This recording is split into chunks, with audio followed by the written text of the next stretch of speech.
If you want to encourage amphibians like frogs and newts into your garden, you'll need to have 1 or 2 different types of habitats for them. Amphibians will spend autumn and winter outside of the water, and they prefer damp areas such as under logs, under flat stones, inside old pots, in piles of leaves, somewhere where they'll be cool and damp and sheltered from predators like foxes. In spring and throughout summer, amphibians will migrate to ponds in order to lay their eggs and for their young to develop. Often they'll go to the same pond year after year after year. In the countryside they can migrate in huge numbers, and you just end up with frogs getting run over all over the place, and which is why you'll see the migrating frog sign along the roadside, encouraging drivers to be careful of the frogs crossing the road.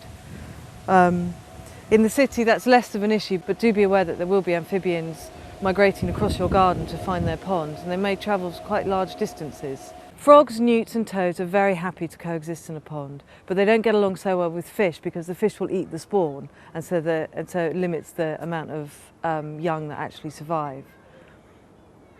Don't be alarmed if you have loads and loads of spawn in your pond in springtime. A lot of the amphibian young just will not survive, so it's about survival of the fittest. Ideally you want to have a pond situated in a sunny position but with some shelter around the edges.